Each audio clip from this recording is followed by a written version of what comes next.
প্রচন্ড মন এবং মস্তিষ্ক দুটোর দ্বন্দ্ব চলতো। পরপর 7 থেকে 8 বার আমার কেকটা নষ্ট হয়ে যায়। তারপরে যখন কেকটা বেক হয়ে বেরোলো তখন সেটা একদম ছোট্ট বেবি। এই লড়াই করাটা, জীবনের সঙ্গে লড়াই করাটা শিখেছি।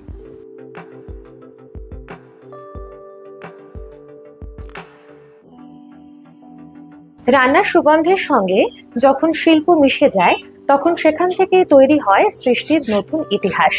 এই সময়ে বার্থডে কিংবা অ্যানিভার্সারি যে কোনো সেলিব্রেশনে কেক কিন্তু একদম অবিচ্ছেদ্য অঙ্গ। তা যদি হয় থিম বেস্ট কিংবা একদম আপনার মনের মতো, তাহলে সেই ভালো লাগাটা আরো কয়েক গুণ বেড়ে যায়। অরণ্য শহরে আড্ডার আজকের পর্বে আমরা কথা বলবো স্বাতীস কিচেনের কর্ণধার তথা অরণ্য শহরের কেক কুইন স্বাতীলেখা দে ঘোষের সঙ্গে। সাহিত্যের পাঠ শেষে কিভাবে এলেন তিনি কেকের দুনিয়ায়, কিংবা একদল স্বপ্নবিলাসী মেয়েদের নিয়ে কিভাবে তৈরি করলেন নিজের নতুন সংসার স্বাতীস কিচেন। আজ জানবো সেই সমস্ত কথা। একই সঙ্গে জেনে নেব আসন্ন রাখি উপলক্ষে এই হেসেলে কি কি বিশেষ আয়োজনের ব্যবস্থা থাকছে।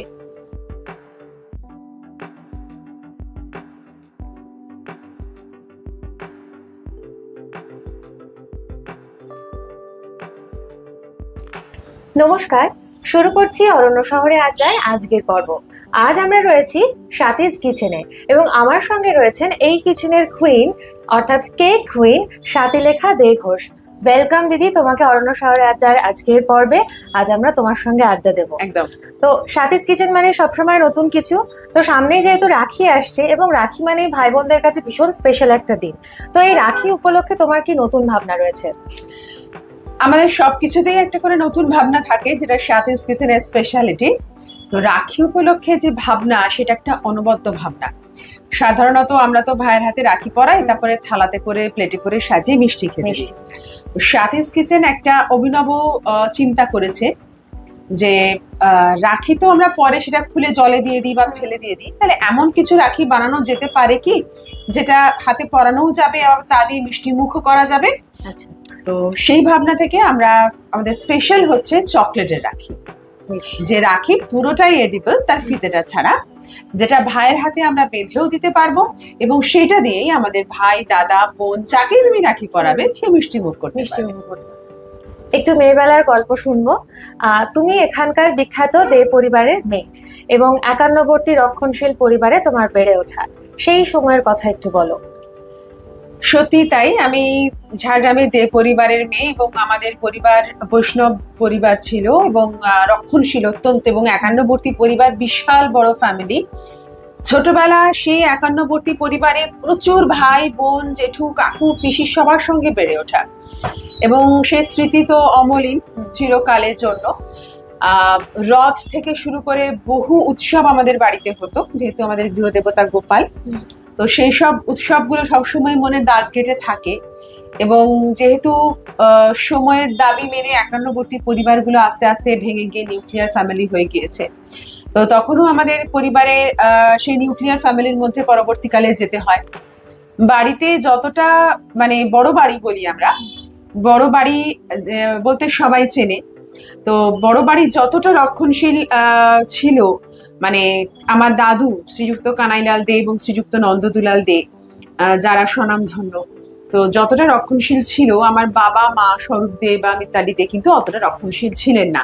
সেক্ষেত্রে বেড়ে ওঠার ক্ষেত্রে ভীষণভাবে ফ্রিডম আমি পেয়েছি এবং ঝাড়গ্রামে পড়াশুনো, তারপর ঝাড়গ্রামের বাইরে যাওয়া, কবিতা শেখা, গান শেখা, আঁকা শেখা, মানে যা ইচ্ছে করেছে, মানে নিজের মতো করে বেড়ে উঠেছি। সেইভাবে ধ্যান ধারণাগুলো সেইভাবেই তৈরি হয়েছে। মানে রক্ষণশীল পরিবারের মধ্যে থেকেও এতটা স্বাধীনতা মানে আমি দেখিনি যে খুব বেশি মানুষ পেয়েছেন। তো মোটামুটি আমি নিজেকে ভাগ্যবান বলে মনে করি। ঝাড়গ্রাম শহরের স্বনামধন্য বিদ্যালয় রানী বিনোদ মঞ্জুরি রাষ্ট্রীয় বালিকা বিদ্যালয়, তুমি সেখানকার ছাত্রী ছিলে এবং আমি নিজেও সেখানের ছাত্রী ছিলাম। তো তোমার স্কুল জীবনের কথা একটু বলো। অবশ্যই, মানে আমি মনে করি যে আমরা যে যেখানেই জীবনে পৌঁছে যাই না কেন, যত উচ্চ শিখরেই পৌঁছে যাই না কেন, আমাদের উৎস বা মূল আমাদের পরিবার, আমাদের স্কুলকে কখনো আমরা অস্বীকার করতে পারি না। তাহলে আমরা আমাদের উৎসটাকেই অস্বীকার করব। সেই হিসেবে রানী বিনোদ মঞ্জুরি আমার কাছে আমার ঈশ্বর সম, তার কারণ আমার যে মূল্যবোধ, যে সৃজনশীলতা, যে দৃষ্টিভঙ্গি, জীবনের প্রতি যে আগ্রহ, আকাঙ্ক্ষা, ইচ্ছে বা যে রুচিবোধ, সেই সমস্তটাই কিন্তু রানী বিনোদ মঞ্জুরির দান।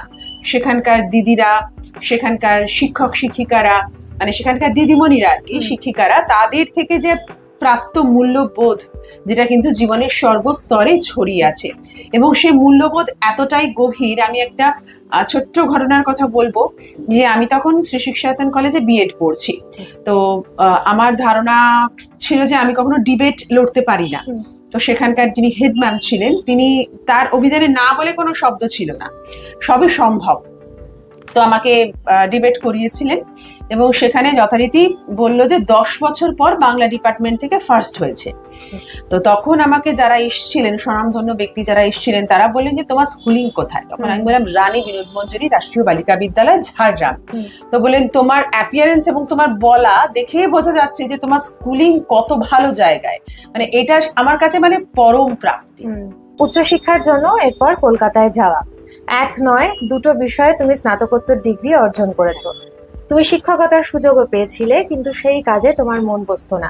নিজের কাজ নিয়ে কোথাও কি মন আর মস্তিষ্কের মধ্যে দ্বন্দ্ব চলতো? হ্যাঁ, ভীষণ রকম দ্বন্দ্ব চলেছে। একটা সময় যখন আমি দুটো বিষয়ে পরপর স্নাতকোত্তর করি এবং তারপর এসে ঝাড়গ্রাম একটি স্বনামধন্য স্কুলে আমি চাকরি করা শুরু করি, তখন মানে কোনোভাবে যেন ঠিক স্যাটিসফ্যাকশন আসছিল না। মানে দিনের শেষে গিয়ে শোবার সময় এটা মনে হতো না যে যাক আমি সারাদিন একটা খুব ভালো কিছু করলাম। প্রচন্ড মন এবং মস্তিষ্ক দুটোর দ্বন্দ্ব চলতো, যে চাকরিটা করব না চাকরিটা ছাড়বো, কিন্তু ছেড়ে আমি কি করব, তখন অবধি বুঝে উঠতে পারছিলাম না। এই একটা প্রবল দ্বন্দ্ব কিন্তু আমি বহু বছর মনের মধ্যে পুষে রেখেছি, যেখানে জব স্যাটিসফ্যাকশন বলতে যেটা বোঝায় সেটা কিন্তু একদমই পাইনি। মন চাইতো অন্য কিছু করব, আরো কিছু, নতুন কিছু, সৃষ্টিশীল কিছু, যেখানে আমি প্রতিদিন নতুন কিছু করতে পারবো। তুমি সাহিত্যের ছাত্রী এবং বললে যে তুমি একটা সময় পর্যন্ত নিজের মধ্যে এরকম একটা দ্বন্দ্ব চলেছিল। সেই দ্বন্দ্ব কাটিয়ে তোমার কেকের দুনিয়ায় পা রাখা, তো সেই সময় কে বা কারা বা বিশেষ কোনো ঘটনা যা তোমার জীবনে অনুঘটক হিসেবে কাজ করেছিল, সেটার কথা যদি একটু বলো। হ্যাঁ, একদমই ঠিক কথা। জীবনের মোড়টা ঘুরে গেছে বলতে পারো। তো অনেকগুলো ঘটনা সমন্বয়ে এই সিদ্ধান্ত, অনেকগুলো মানে পরিস্থিতি খুব বিরূপ হয়েছিল তখন। এখন আর বলতে কোনো দ্বিধা নেই যে যখন আমি শিক্ষকতা করছিলাম তখন আমি হঠাৎই জানতে পারি যে আমার পক্ষে বায়োলজিক্যাল মাদার হওয়া সম্ভব নয়। তো যে কোনো মেয়ের ক্ষেত্রে এটা খুব স্বাভাবিক যে সে ভেঙে পড়বেই, এবং প্রচুর প্রচুর শারীরিক প্রতিবন্ধকতা তখন আমাকে একদম মানে সেই জাপটে ধরেছিল, যেখান থেকে বেরোনো প্রায় মুশকিল হয়ে পড়ছিল। কিন্তু আমার বাবা মা তো ছিলেনই, সঙ্গে আমার শ্বশুরমশাই, শাশুড়ি মা মানে মণিমা বাবা, এবং আমার হাজবেন্ড ইন্দ্রনীল, এই পুরো আমার এই যে পরিবার প্রচন্ড ভাবে তখন আমাকে সাপোর্ট করেছিল। এবং এদের প্রত্যেকের বক্তব্য ছিল যে আমাদের অন্য কিছু চাই না, আমরা চাই যে তুমি সুস্থভাবে থাকো এবং তুমি এই যে তোমার মনের মধ্যে যে এত কষ্ট, যে ডিপ্রেশন, এগুলোকে কাটিয়ে তুমি নতুন জগতে পা রাখো। এবং সন্তান কি শুধু বায়োলজিক্যাল হয়, আমরা তো আমাদের সৃষ্টিকেও সন্তান হিসেবে ধরে নিতে পারি। এবং সেখান থেকে না আমার ওই যে রান্নার শেখার ইচ্ছে, রান্না করার ইচ্ছে, কেক বানাবার ইচ্ছে, এই যে শখ, মানে তখন ইন্দ্রনীল মানে আমার হাজবেন্ড প্রচন্ড ভাবে উৎসাহ দিয়েছিল যে তুমি তোমার শখটাকে কাজে লাগাও, কিছু করলে কি করলে না সেটা পরের কথা, কিন্তু তুমি শেখো, নিজের জন্য শেখো। এবং সেই শেখার পর তুমি যদি কাউকে শিখিয়ে বা দু একটা কেক যদি তুমি সেল করতে পারো, তুমি যে টাকাটা আর্ন করবে, এই টাকা দিয়ে তুমি যখন পরের ক্লাসটা করবে, সেটা কিন্তু তোমার কাছে খুব একটা গর্বের, একটা খুব স্যাটিসফ্যাকশনের জায়গা হবে। এবং এই জায়গাটায় কিন্তু তখন একটা মানে আমি যে তলিয়ে যাচ্ছিলাম, মানে সমুদ্রের তলায় তলিয়ে যাচ্ছিলাম, ডিপ্রেশনের একদম গভীরে চলে যাচ্ছিলাম, সেইখান থেকে কিন্তু টেনে বার করে দাঁড় করাতে ভীষণভাবে সাহায্য করেছিল।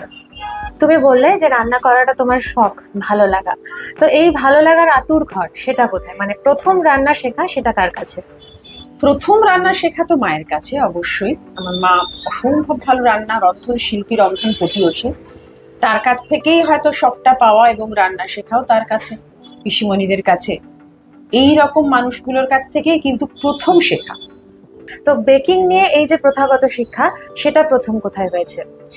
বেকিং নিয়ে প্রথাগত শিক্ষা বলতে পারো একদম কলকাতাতে, তারপরে আস্তে আস্তে বিভিন্ন জায়গায়, দিল্লি, ব্যাঙ্গালোর, বিভিন্ন জায়গায় গেছি, শিখেছি, বিভিন্ন প্রফেশনাল কোর্স করেছি যেগুলো একদমই প্রফেশনাল, মানে ফুল প্রুফ রেসিপি যেখানে থাকে, যেখানে সম্পূর্ণ এমনকি ক্যালোরি কাউন্ট যেখানে শেখানো হয়, যে সম্পূর্ণ ধরো একটা রান্না তার গুণগত মান কি হবে, কিভাবে করলে কোনটা চেঞ্জ হতে পারে, তার কোনটায় কত ক্যালোরি যেতে পারে, সমস্ত রকমটা কিন্তু একদম প্রফেশনালি শেখা।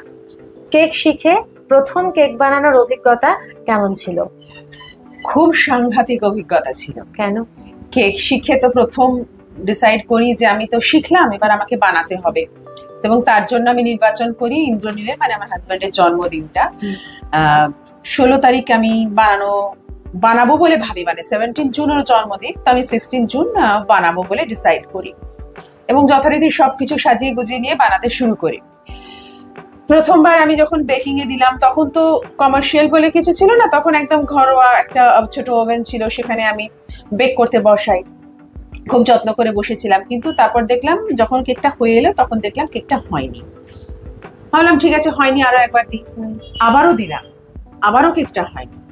এইভাবে পর 7 থেকে 8 বার আমার কেকটা নষ্ট হয়ে যায়, এবং তখন আমার মধ্যে একটা অদ্ভুত জেদ চেপে গেছিল। তখন তো ধরো এত তো স্টক আমার কাছে থাকতো না, তখন আমি বেরিয়ে, মানে ঝাড়গ্রামে তখন কোকো পাউডার বা এইসব জিনিস পাওয়া খুবই দুষ্কর ব্যাপার, তো সেই সব আবারও কিনে এনে আমি আরো একবার বসাই। মানে সেদিন আমার জেদ চেপে গেছিল যে যতক্ষণ না কেকটা পুরোটা সুন্দরভাবে হবে আমি ততক্ষণ ছাড়বো না। এবং নবমবারের বেলায় আমার কেকটা একদম পারফেক্টলি বেরোয়, এবং কেকটাকে আমি একদম পারফেক্টলি ডেকোরেট করতে সক্ষম হই। এবং এখন আমার মনে আছে আমি তখন রিয়েল চেরিতে ট্রাফল কেক বানিয়েছিলাম। সেই আমার 8 বার কেক ফেলা, আজ অব্দি আমাকে কেক আর ফেলতে হয়নি। প্রথমবারই সব ফেলে একদম পরিষ্কার করে ফেলেছিলাম, তারপর আর ফেলতে নেই আজ অব্দি। স্বাতীস কিচেন যখন ভূমিষ্ঠ হয়, তার নেপথ্যে ভাবনার প্রেক্ষাপট কি ছিল? 2015 সাল, যখন আমি এই প্রথম কেকটা বানাই, এবং তখন ইন্দ্রনীল আমাকে বলে যে তুমি একটা কাজ করো, তুমি একটু সোশ্যাল মিডিয়ায় দিয়ে দাও যে তুমি এরকম, তোমার আজকে ফার্স্ট অর্ডার। সেই ফার্স্ট অর্ডার ওইখান থেকে আমার প্রথম পোস্ট করা, এবং সেই ফার্স্ট অর্ডার পোস্ট করার সময়ও কিন্তু আমাদের ধারণা ছিল না যে আমাদের কত কি হতে পারে, বা আমাদের কোনো অর্ডার আদৌ আসবে কিনা। মানে তখন আমরা ভেবেছিলাম যে যদি অর্ডার না আসে তো না আসবে, কিন্তু আমরা এটা পোস্ট করি। তো পোস্ট করার পরে প্রথম অর্ডার আমার কাছে আসে একটা ব্ল্যাক ফরেস্ট কেকের, এবং তারপরে আর মানে ওই অর্ডারটার পরে আর ঘুরে তাকাতে হয়নি আমাকে পিছনে। তারপরে পরপর অর্ডার আসতে থাকে, এবং যখন অর্ডার আসতে থাকে তখন আমরা ভাবি যে তাহলে আমরা এটাকে, মানে এই কেকটাকে একটা বিজনেস হিসেবে শুরু করতে পারি, এবং সেটা যদি আরো একটু বড় করতে পারি তখন বহু মানুষকেও আমরা এর মধ্যে ইনভলভ করতে পারবো। কেননা একটা বিজনেস চলা মানে তো শুধু আমার একার নয়, আরো 5টা মানুষের কাজের জায়গা তৈরি হয়ে যাওয়া।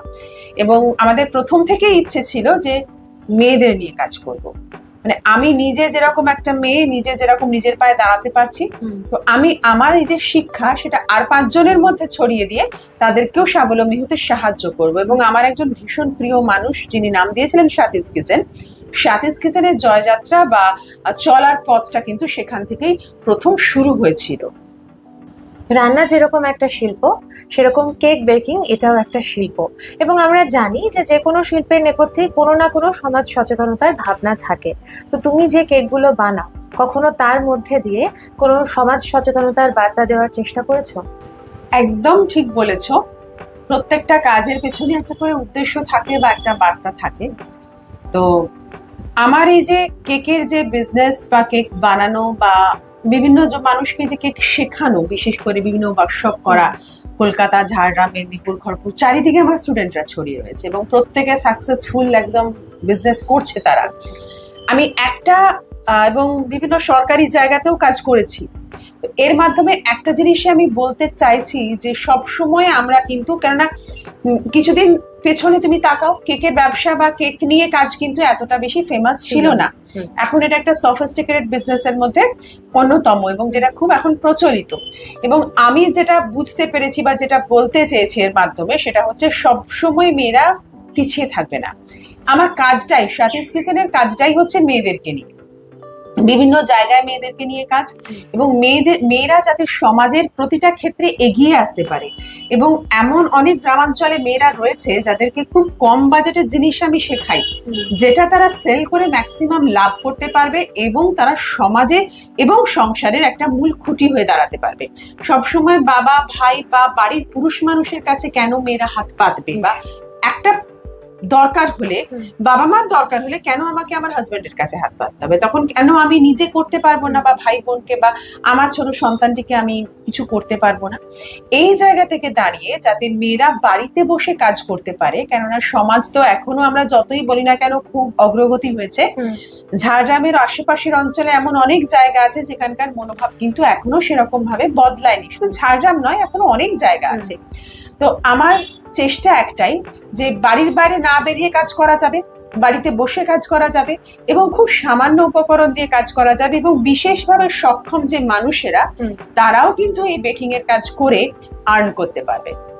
এটাই আমার মূল উদ্দেশ্য, যে মেয়েরা, ছেলেরা সবাই এগিয়ে আসুক এবং নিজের জীবনের সমস্ত প্রতিবন্ধকতা কাটিয়ে স্বাবলম্বী হোক এবং নিজের পরিবারের একটা মূল খুঁটি হয়ে দাঁড়াক।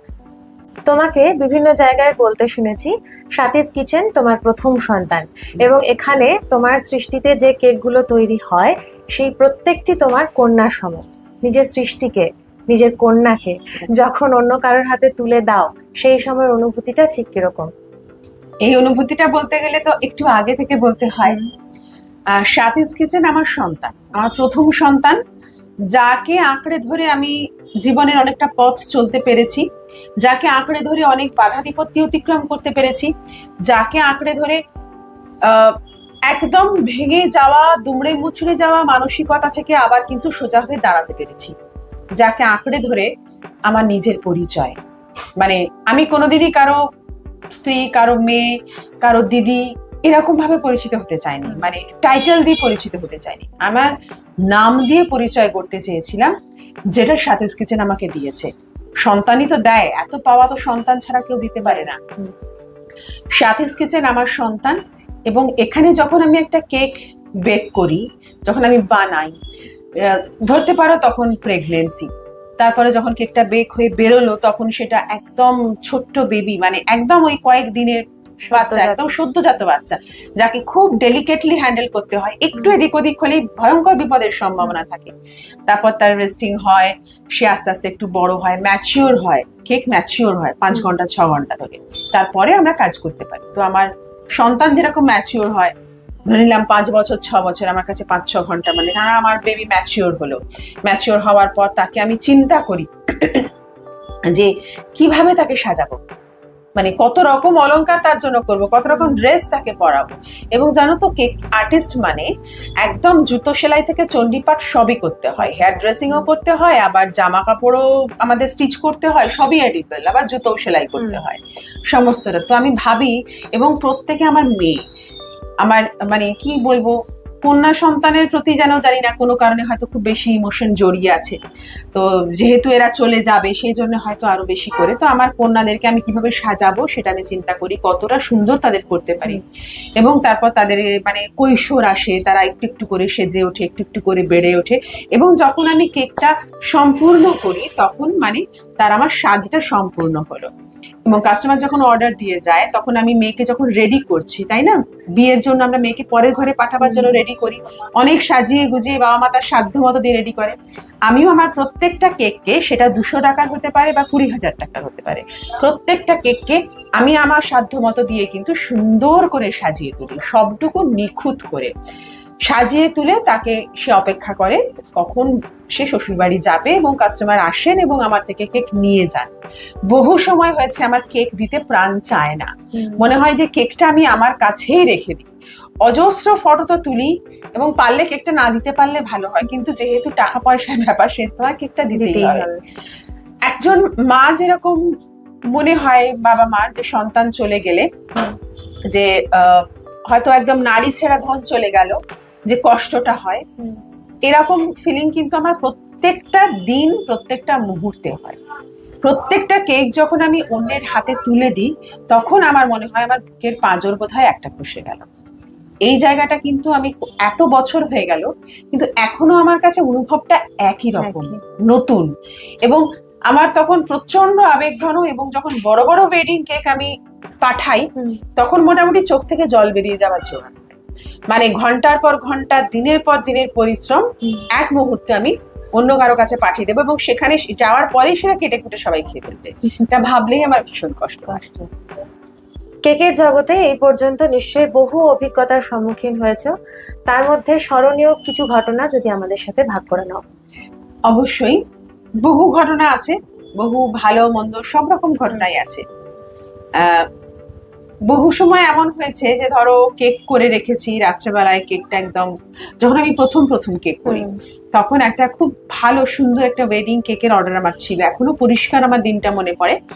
আমি অর্ডারটা পুরোটা, এখানে চকলেটের রোজ ছিল, চকলেটকে প্রসেস করে ফন্ডেন্ট হিসেবে বানিয়ে, মানে মডেলিং চকলেট বানিয়ে সেটা দিয়ে রোজ তৈরি করে ছিল, এবং কেকটা সম্পূর্ণ রেডি করে পরের দিন সকাল 10টার সময় ডেলিভারি। আমি শুতে যাবো বলে তার আগে ব্রাশ করছি, কি জানি কি মনে হলো, হঠাৎ আমি ফ্রিজটা খুলে দেখি কেকটা দুভাগ হয়ে গেছে।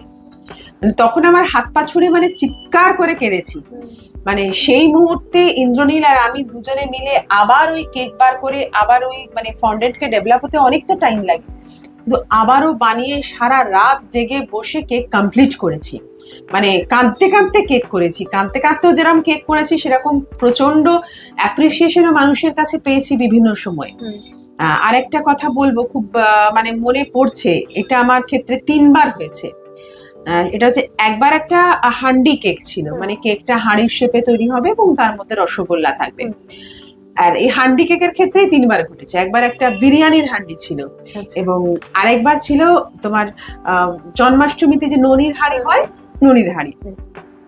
3টে ক্ষেত্রেই কেক দেবার পরে আমরা কি হয়, আমরা একটু অপেক্ষা করি যে কাস্টমারের ফিডব্যাকের জন্য। সাধারণত 2টো ক্ষেত্রে ফিডব্যাক আসে, একটা অসম্ভব ভালো হলে, আর একটা কেকে কোনো সমস্যা হলে। আর না হলে যদি ফিডব্যাক না আসে আমরা বুঝি যে তাহলে ঠিক আছে। এবারে ফোন আসে, ফোন এলেই কিন্তু বুকের মধ্যে ধুকপুক করে। তখন বলছে যে আপনাকে আমি পেমেন্ট করেছি। তো কেকটার দাম ছিল 1,500 টাকা, তো উনি পাঠিয়েছেন 2,000 টাকা। আমি আপনি তো 500 টাকা বেশি পাঠিয়েছেন, তাহলে আপনাকে রিফান্ড করে দেবো। বললো না, এটা আমার শ্বশুর মশাই শাশুড়ি মার জন্য, উনি বাইরে থাকেন, অর্ডার করেছি এবং উনাদের এটা এত পছন্দ হয়েছে যে আমি আপনাকে খুব খুশি হয়ে আমি বেশি দাম দিয়েছি। এরকম আরো 2বার ঘটেছে, যে যা দাম ছিল তার থেকে একবার আরো 1,000 টাকা বেশি পেয়েছি, আর একবার 500 টাকা বেশি পেয়েছি। মানে ওনাদের বলাতে, ওনাদের বক্তব্য যে বাড়ির লোকের আনন্দ দেখে আমরা আপনাকে, মানে এত খুশি দেখে ওনারা খুশি হয়েছে যে যার ফলে আমাকে এক্সট্রা পেমেন্ট করেছে। এরকম ঘটনা হামেশাই ঘটেছে। এবং আরেকটা বলবো, অতি সাংঘাতিক ঘটনা, সাথীস কিচেনের ছোটদের ফ্যান ফলোয়িং কিন্তু বিশাল, বড়দের থেকেও। আর আমি মনে করি যে ছোটদের ফ্যান ফলোয়িং থাকা মানেই কিন্তু আমি সাকসেসফুল। কেননা বাচ্চারা কখনো ভুল রিভিউ দেয় না, মুখের উপরে তারা সত্যিটা বলে যায়। আমার এক বান্ধবী, এরকম অনেক বান্ধবীর ছেলে মেয়েরাই আছে যারা সাথীস কিচেনের কেকের, মানে সাথী মানির কেকের অন্ধভক্ত। তো আমার এক বান্ধবীর ছেলে, সে অন্ধভক্ত, তার সামনে সাথীস কিচেন সম্পর্কে কিচ্ছু বলা যায় না। এবং একটা এমন একটা মানে গ্রুপ রয়েছে বাচ্চাদের, যারা অন্যের বার্থডেতে গিয়ে সাথীস কিচেনের কেক খেয়ে বলে দেয় এটা সাথীস কিচেনের কেক কি অন্য কোথাও কার কেক। এটা তো একটা বড় পাওনা। এবারে তাদের বাড়িতে কোন একজন গেস্ট গেছিলেন, গেস্ট যাওয়ার পরে তারা গল্প করেছেন, কথা বলতে বলতে বার্থডে প্রসঙ্গ উঠেছে, কেকের প্রসঙ্গ উঠেছে। তখন তাদের মনে হয়েছে যে সাথীস কিচেনের কেকের দামটা একটু বেশি, তেমন ভালো নয়, সবাই এত ভালো কেন বলে জানি না। এবারে সেই বাচ্চাটি কিন্তু পড়ছিল ঘরের ভেতরে, সে দৌড়ে বেরিয়ে আসে এবং একদম মানে কোমরে ফোমরে হাত দিয়ে জিজ্ঞেস করে যে কি বললে, সাথীমানির কেক খারাপ, বেরিয়ে যাও আমাদের ঘর থেকে। মানে লজ্জার এক শেষ, মানে তার মা, মানে তার পরিবারের লোকজন কোথায় মুখটা লুকাবে খুঁজে পাচ্ছিল না। মানে এগুলো কিন্তু আমার কাছে পাও না। এবং তখন যারা ছিলেন তারা বলেন যে বেশ হয়েছে তুমি বলেছো, কেন এরকম বাচ্চা ছেলে, ওর ভালো লাগার মানুষ, প্রিয় জিনিসের সম্পর্কে যদি কেউ কিছু বলে খারাপ তো লাগবে। হ্যাঁ, এমনকি ইন্দ্রনীলকেও শাসিয়ে যায় বাচ্চারা। ইন্দ্রনীল ইচ্ছে করে বলে সাথীস কিচেনের কেক কি বিচ্ছিরি কেক বানায়, পেস্ট্রি গুলো কি বাচ্চা, কি বিচ্ছিরি পিজা। মানে বহু বাচ্চা আছে যারা এই তুমি ওরকম বলবে না, তুমি একটা খারাপ লোক, এরকম বলে যায়। একদম আমার সামনে ঘটেছে। মানে এগুলো তো অবশ্যই পাওয়া। এবং একটা সব থেকে বিশাল বড় পাওয়া সেটা হচ্ছে ফসিলস। আমরা সবাই জানি আমাদের ভীষণ প্রিয় দল ফসিলস। সেই ফসিলস এর কাছে যখন ঝাঁটামে এসেছিল ফসিলস, তখন আমি ওনাদের সাথে, ওনারা আমাকে ডেকে খুব অ্যাপ্রিসিয়েট করেছিলেন খাবারের এবং কেকের অ্যাপ্রিসিয়েশন খুব পেয়েছিলাম।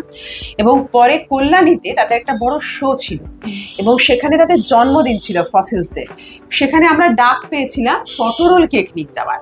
আমরা সেখানে ফটোরোল কেক নিয়ে যাই এবং মানে মাঠ ভর্তি, বিশ্বাস করো, মানে সব কালো ড্রেস পরে এসছে, প্রায় বোধহয় 10,000 লোক, মানে উত্তাল জনতা, মানে ঠিক ঠিক করছে ওর, মানে সে মানে ঢেউয়ের মতন একদম স্বর ভেসে আসছে যখন ওনারা গান গাইছে।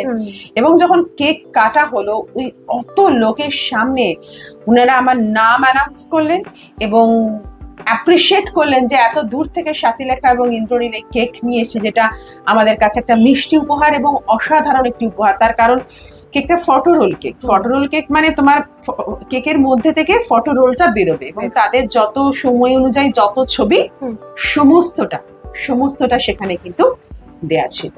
এবং আরো একটা ঘটনা যেটা হচ্ছে যে এই রিসেন্ট সৌরভ গাঙ্গুলির কাছে আমাদের মহারাজ দাদা, ছোটবেলার প্রেম, কৈশোরের প্রেম, প্রথম প্রেম, তার কাছে মানে আমি না পৌঁছতে পারি কি হয়েছে, আমার কেক তো পৌঁছেছে। এবং যে ভিডিওটা পেয়েছিলাম, তিনি অসম্ভব খুশি এবং কেকটা খেয়ে প্রচন্ড অ্যাপ্রিসিয়েট করেছেন। এগুলো আমার কাছে এগিয়ে চলার রসদ।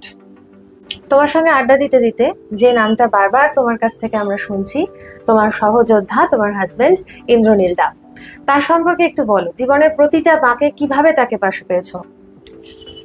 হ্যাঁ, জীবনের প্রত্যেকটা বাঁকে, প্রত্যেকটা মুহূর্তে তাকে পাশে পেয়েছি বহু বছর ধরে, একদম।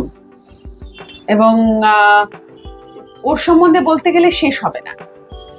বাবাকে এবং শ্বশুরমশাইকে হারাই 2021 কোভিড, তারপরে, তার আগে তো ছিলই, এবং তারপরে আমার জীবনে যদি বাবার ছায়া হয়ে থাকে কেউ, তাহলে হচ্ছে ইন্দ্রনীল ঘোষ।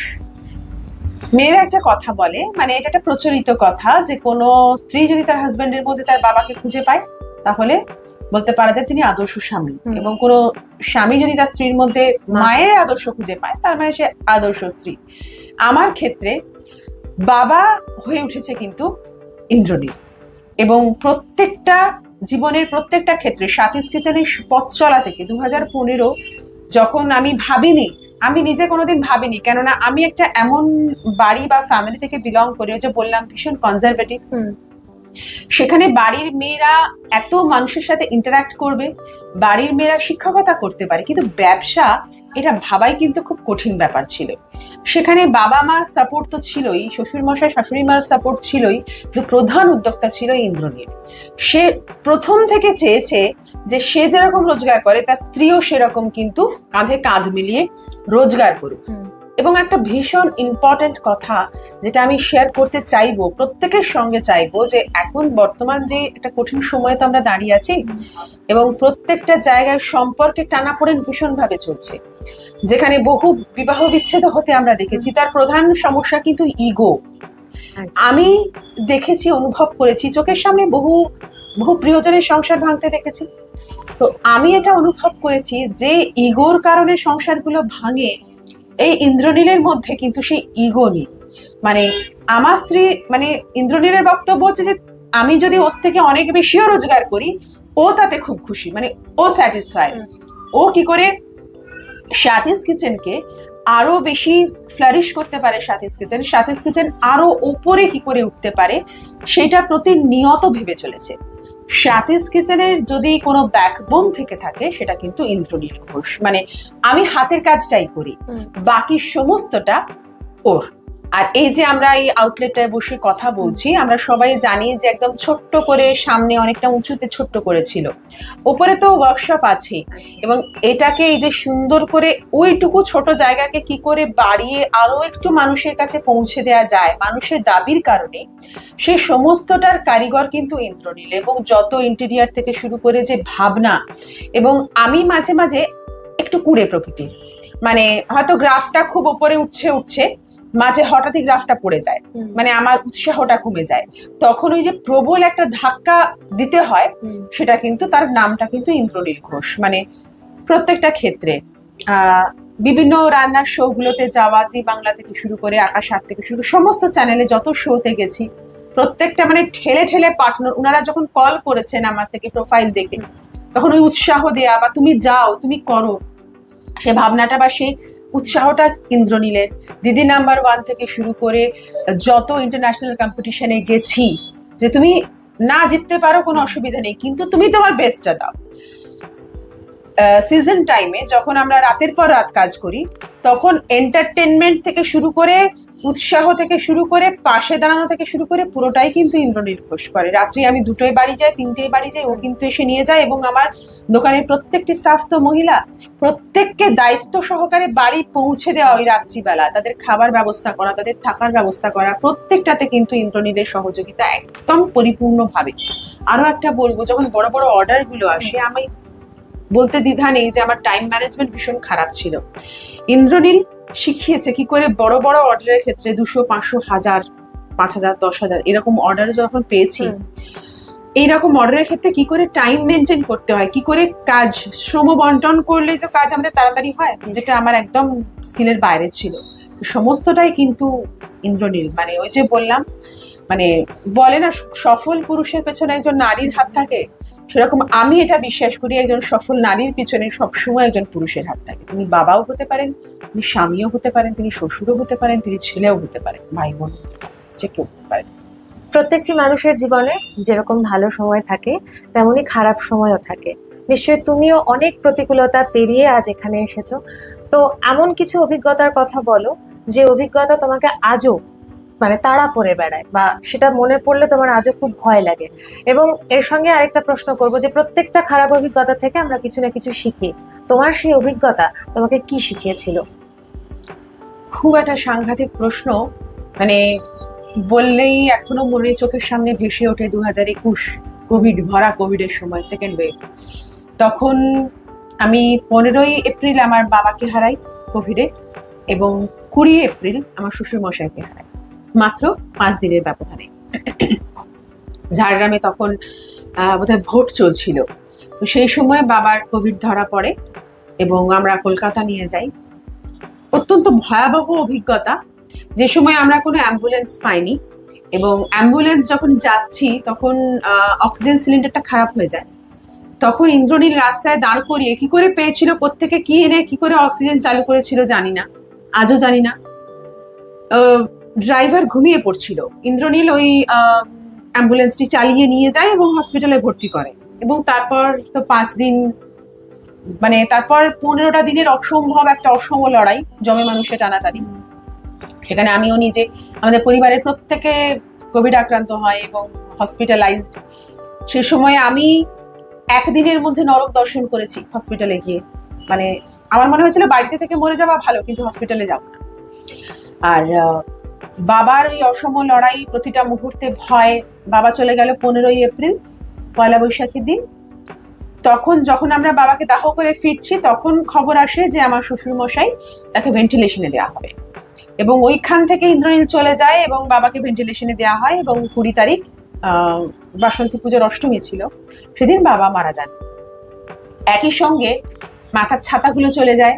মানে মানে কি বলবো, এত বড় বট গাছ দুটো, মানে এই বট গাছগুলো ছাড়া আমরা তখন একদম মানে তপ্ত রৌদ্রের মধ্যে দাঁড়িয়ে আছি। প্রথম কথা দিশেহারা হয়ে গিয়েছিলাম, যে মানে সমস্তটা ভেঙে চুরচুর হয়ে গিয়েছিল। মন মানসিকতা, ফিনান্সিয়ালি সমস্ত দিক থেকে আমরা একদম ভেঙে গড়িয়ে গিয়েছিলাম। তারপরে টানাপোড়েন চলতেই থাকে। তার মাঝখানে ঝাড়গ্রাম ফিরে আসা, এবং ঝাড়গ্রামে ফিরে আসার পর বিভৎস খারাপ অভিজ্ঞতা আমাদের হয়েছিল। আমাদেরকে মানুষের দাবিতে আমাদের ঘর আর দোকান অন্তত 5 থেকে 6 বার স্যানিটাইজ করে দেখাতে হয়েছিল যে আমরা স্যানিটাইজ করেছি। তখন টোটোওয়ালারা আমাদেরকে কখনো টোটোয় তুলতে চাইতো না, অন্তত 1 মাস। মানুষ আমাদের বাড়ির ফুট দিয়ে যেত না, তার উল্টো দিক দিয়ে যেত।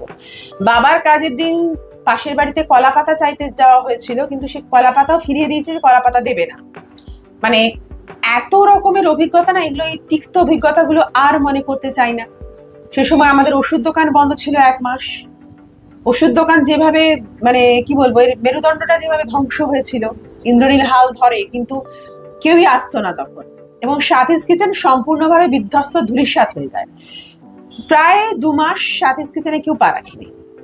এবং আসতাম, বসে থাকতাম, মানে সাথীস কিচেনকে কি করে আবার দাঁড় করাবো, এই ধারণাটা তখন আমার মাথার মধ্যে, মানে আমি ভেবে উঠতে পারতাম না যে সাথীস কিচেনকে কি আবার দাঁড় করাতে পারবো।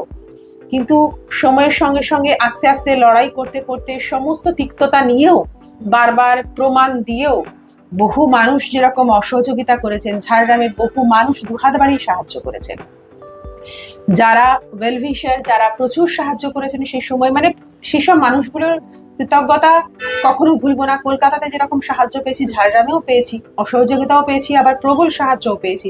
তাদের আভূমি প্রণাম জানাই আজও। ঝাড়গ্রাম এবং কলকাতা 2 জায়গার বন্ধু বান্ধব মানুষ যারা করেছেন, তাদের সহযোগিতায় আবারও কিন্তু আস্তে আস্তে সাথীস কিচেন উঠে দাঁড়ায়। এবং সব থেকে যেটা বলার কথা, সেটা হচ্ছে আমার বাবা হচ্ছে মেরুদণ্ড, আমার ছিলেন, আছেন, থাকবেন। সেই মানে মানুষের মেরুদণ্ড ভেঙে গেলে কি দাঁড়ানো যায়, এবং সেই দাঁড়াতে গিয়ে কিন্তু আমাকে প্রচন্ড লড়াই করতে হয়েছে। শ্বশুর মশাই ছিলেন হৃদয়, আর বাবা ছিল মেরুদণ্ড, যে মেরুদণ্ড দুমড়ে মুচড়ে গেলে আর মানে সোজা হয়ে নিঃশ্বাস তো নেওয়া যায়, উঠে দাঁড়িয়ে মাথা উঁচু করে চলা যায় না। সেই দুটো জায়গায় প্রচন্ড শূন্যতা, এবং সেই শূন্যতা আজও বই নিয়ে বেড়াচ্ছি।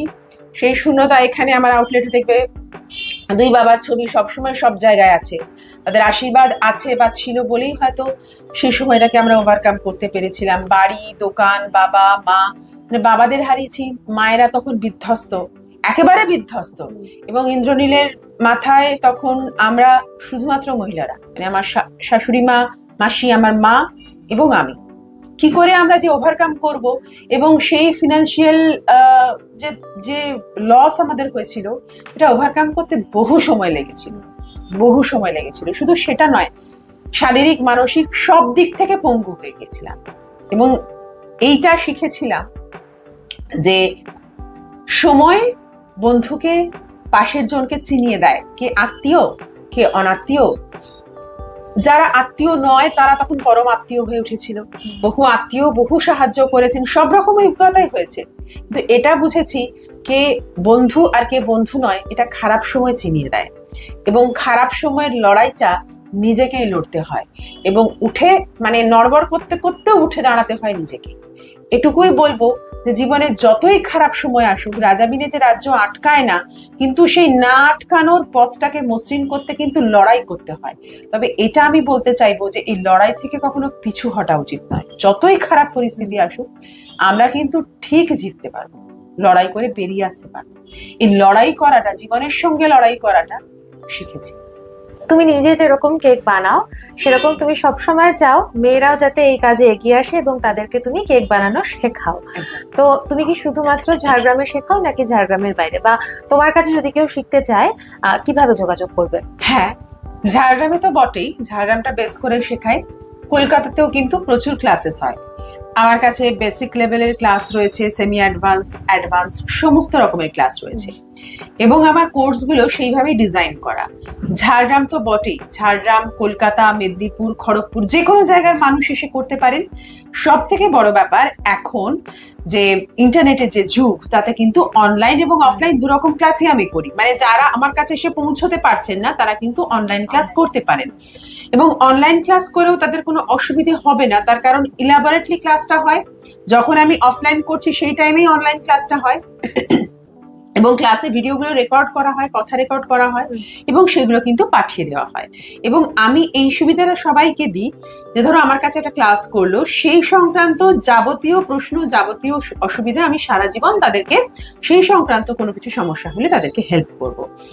এবং এই প্রত্যেকটা কোর্স কিন্তু সার্টিফিকেট কোর্স, এবং কোর্সগুলো এমনভাবে ডিজাইন করা যে এই কোর্সগুলো করলে ব্যবসা কিভাবে করতে হয়, কোনো জিনিসের দাম কিভাবে কাউন্ট করতে হয়, কাস্টমারকে কিভাবে বোঝাতে হয়। এবং আমি যদি আমার নিজস্ব একটা বেকারি চালাতে চাই, শুধুমাত্র কেক নয়, কেক, কনফেকশনারিজ সমস্ত রকমটা শেখাই। 1 মাস, 3 মাস কোর্স আছে, পার্সোনাল আছে যেখানে 1:1 ক্লাস হয়। এবং আমি সব থেকে বড় কথা, কোর্স ফিস গুলো বর্তমানে এই মুহূর্তে চলছে কোর্স, আর আগামী মাসেও চলবে। মানে আগস্ট সেপ্টেম্বর অক্টোবর পার মান্থে ক্লাস থাকছে, এবং কোর্সগুলো করে যে যারা রোজগারটা করবে সেটা কিন্তু একদম 100% গ্যারান্টেড যে তারা রোজগার করতে পারবে এবং তারা কিন্তু ব্যবসা করতে পারবে, সেইভাবে কোর্সগুলোকে ডিজাইন করা। এবং সব থেকে বড় ব্যাপার, আমি প্রত্যেকটা স্তরের মানে ফিনান্সিয়ালি প্রত্যেকটা স্তরের মানুষের কথা ভেবে কোর্স ফিজটা মোটামুটি যাতে সবাই অ্যাভেল করতে পারে সেই বাজেটের মধ্যে রেখেছি। এবং স্টুডেন্ট যদি কেউ থাকে, স্টুডেন্ট কার্ড দেখালে কিন্তু আমার যে কোর্সগুলো রয়েছে তার মধ্যে স্টুডেন্টদের জন্য আমার বিশেষ ছাড়, এবং যারা বিশেষভাবে সক্ষম যে মানুষজন রয়েছেন তাদের ক্ষেত্রেও কিন্তু বিশেষ ছাড়ের ব্যবস্থা আছে। কেননা আমি চাই স্টুডেন্টরাও আসুক এবং যারা বিশেষভাবে সক্ষম তারাও আসুক। স্বাতীস কিচেনের এই আউটলেটে আসলে সবসময় তো তোমার সঙ্গে দেখা হয়েই যাবে, কিন্তু যারা বাইরে রয়েছে তারা যদি কোনোভাবে কন্ট্যাক্ট করতে চায় বা ক্লাসের ব্যাপারে জানতে চায়, সেক্ষেত্রে তারা কিভাবে যোগাযোগ করবে? একদম আমাকে সরাসরি ফোন করতে পারে বা হোয়াটসঅ্যাপ করতে পারে 9830513186 এই নাম্বারে। আচ্ছা, এই নাম্বারে আরো একবার বলি, 9830513186 এই নাম্বারে হোয়াটসঅ্যাপ বা ফোন যে কোনোটা করতে পারে এবং আমার সঙ্গে যোগাযোগ করতে পারে। তোমার কাছ থেকে অনেকেই কেক বানানো শিখেছেন এবং শুধু বানানো শেখেনি, তারা সেটা নিয়ে কাজও করছেন। তো সেই অর্থে যদি দেখতে যাই, তারা খানিকটা হলেও তোমার ব্যবসায়িক প্রতিদ্বন্দ্বী। তো এই বিষয়টাকে তুমি কিভাবে দেখবে? একদমই না, আমি কাউকে আমার প্রতিদ্বন্দ্বী মনে করি না। শুধুমাত্র একজনই আমার সবচেয়ে বড় প্রতিদ্বন্দ্বী, সেটা হচ্ছে আমি নিজে। প্রত্যেকটা দিন আমি কতটা নিজেকে ছাপিয়ে যেতে পারি, আমার কতটা বেশি আমি দিতে পারি, সেটা আমার কাছে চ্যালেঞ্জ। আর যেটা বললে সেটা অনেকেই আমাকে প্রশ্ন করেছেন, কিন্তু আমি সত্যি সত্যি মন থেকে যেটা বিশ্বাস করি সেটা হচ্ছে এইটা কিন্তু আমার সাফল্য, বিশাল বড় সাফল্য। এরা আমার কেউ প্রতিদ্বন্দ্বী নয়, এরা আমার স্টুডেন্ট প্রত্যেকে, এবং বড় বয়সে হোক কি ছোট হোক আমার সন্তান সম।